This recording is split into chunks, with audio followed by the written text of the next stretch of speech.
Let's talk about sous vide.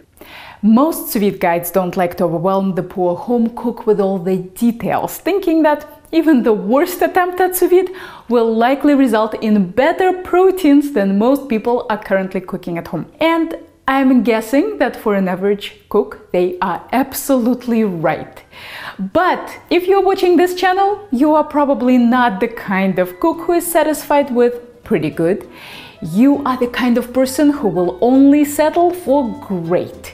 And for that, even the sous vide method requires good technique. So today I will share with you my bag of tricks that will take your sous vide game to a whole new level. In case you're new to this, here is sous vide in a nutshell.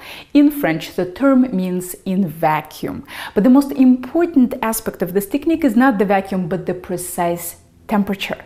If you want the center of your meat to be 130 Fahrenheit, you cook it in a 130 Fahrenheit water bath. This completely eliminates the need to catch a perfect moment when your meat is done. To do that, you set an immersion circulator into a pot of water and it will keep any temperature you want for as long as you want. Put the meat into a plastic bag, put it into the water, wait for 1 to 2 hours depending on the thickness, then sear and serve. Why is this so revolutionary? Because doneness is the biggest problem cooks have with proteins, and the sous vide method solves it. But it is not without its challenges. Sous vide food can look and taste anemic. Here is an example from ANOVA's website. The sear you get after the water bath can be wimpy. Here is a video from America's Test Kitchen. Sure, the doneness is perfect, but I like my meat more brown than that. The meat can taste dry even when cooked to a perfect temperature. Is it possible that you can overcook your meat even with sous vide? Long cooking times are a killer for weekday nights. Today we'll address these and many other problems and help you sous vide like a pro. But first, a little history. I heard about sous vide about 15 years ago when immersion circulators would sell for more than $1,000 and were completely out of reach of most home cooks. Of course, that didn't stop some people from going where no home cook has gone before. I heard of grad students who would bring home old immersion circulators that their university labs were going to retire and cooking in them. I've heard of electrical engineers rewiring their crock pots to turn them into temperature-controlled water baths. Since I had no electrical engineering skills and I was too chicken to cook in old lab equipment, my preferred method was babysitting a big pot of water on the stove with a thermometer. Eventually, I switched to Kenji Alt's brilliant, huge beer cooler method. Beer coolers are insulated, so if you fill them with hot water, they'll maintain it for a while. Of course, we didn't have to cook in beer coolers for long. About 10 years ago, the first sous vide tool marketed to home cooks hit the market. It was this very big, heavy, awkward, and expensive box called Sous Vide Supreme. Obviously, there was plenty of room for improvement, and the race to create the best sous vide tool for the masses was on. Thanks to the competition, the immersion circulators became small, cheap, and accessible to everyone. I use the one by ANOVA, but there are many brands to choose from. ANOVA sells for about 100, and the link for it is below the video. If you use your immersion circulator once in a while, you can certainly clip it onto the side of any large pot. But if you're planning to use it on a regular basis, I strongly suggest that you get a plastic box specially designed for this purpose. I bought a size that fits into my sink nicely, so there is no need to move it anywhere. Filling and emptying this box is a breeze. I can fit at least 8 portions into it at the same time. So if I want to par cook some proteins for the week, or if I'm having a party, it's very convenient. These boxes come in many sizes and they're very inexpensive. I'll link to them below this video. I fill my container with hot water so that I'm ready to cook almost instantly. Here is the current temperature of my water. Here is the temperature that I want it to be. And I can change this temperature with this wheel by going up and down. When I press the play button, the circulator starts heating and moving the water. Once the machine reaches my desired temperature, it will beep and I'll add the food. Now that we got the temperature covered, let's talk about packaging the food. Restaurants use chamber vacuum sealers that are insanely expensive. The vacuum sealers sold for home use, like Food Saver that sells for about $100, are pretty useless for this purpose.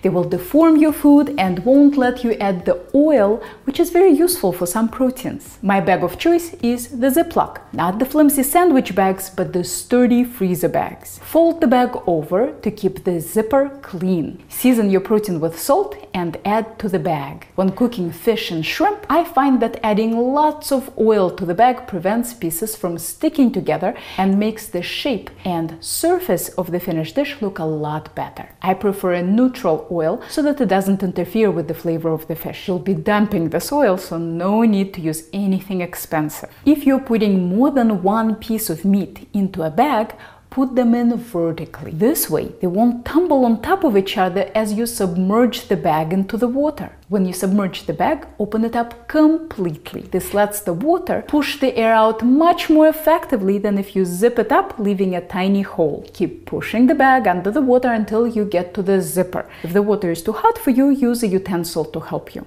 Zip it up. If the bag sinks, you did it correctly. If the bag floats, you still have too much air in it. Open it up and try again. Clip the bag to the side of the container so that the water circulates around it. Having a bag lying on the bottom of your pot won't result in very even cooking. Below this video, I'll give you the times that I like to use for many common proteins. But just to give you an idea, most steaks, pork chops, chicken breasts, duck breasts, and other meats that are 1.5 inches or less cook in 1 hour, and most fish fillets and shrimp cook in 20 minutes. So, is it true that you can't overcook with sous vide? Absolutely not. The longer times mean more tenderness, but less juiciness. The myth that you can't overcook with sous vide came about due to a clever marketing strategy used by sous vide appliance manufacturers. You see, to market a new home appliance, you have to combine the exotic with the familiar.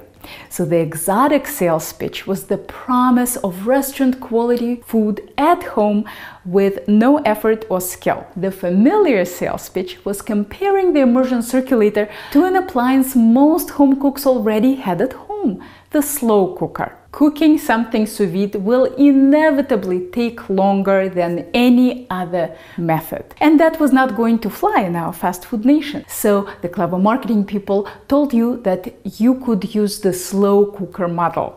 You could take your meat, put it into the water bath in the morning, go to work, come home, sear it for 2 minutes, and dinner is served. Too bad they didn't tell you that this kind of steak would be very mushy and dry. But sous vide method is indeed very flexible when it comes to meat and poultry.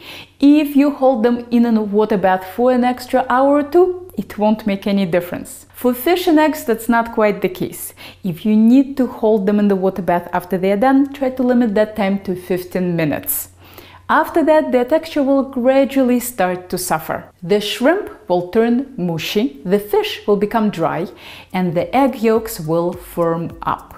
Now let's talk about searing issues. The usual solutions that you'll see people using are really hot skillets and blow torches. Well, personally, I don't really like the flavor that the blow torches give the meat. And the skillets, well, no matter how long you heat them and overheat them and set off your fire alarms, nothing ever seems to be enough, because the sous vide meat tends to ooze out juice no matter how much you dry it. But there is a solution to this life's persistent problem, and that is cooling the meat. When the meat comes out of the water bath, it's at a perfect temperature. So every minute you spend in the hot skillet, you are ruining that sous vide perfection.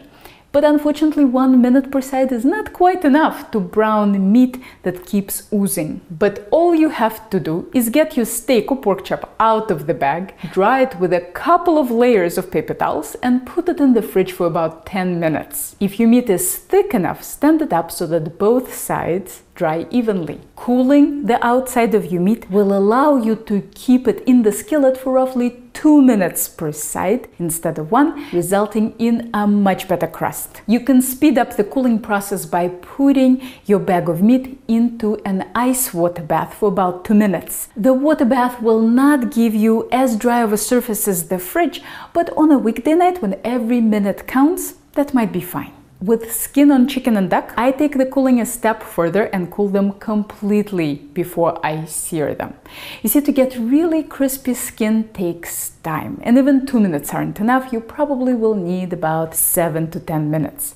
And if you start with warm chicken or duck, you will either get great meat or great skin, but not both. But chill them completely and you'll get beautifully crispy skin, while the meat warms up gently. The reason that meat is not going to suffer and overcook is because most of the time, at least 95%, is spent on the skin. And the skin is an insulator protecting your meat from overcooking.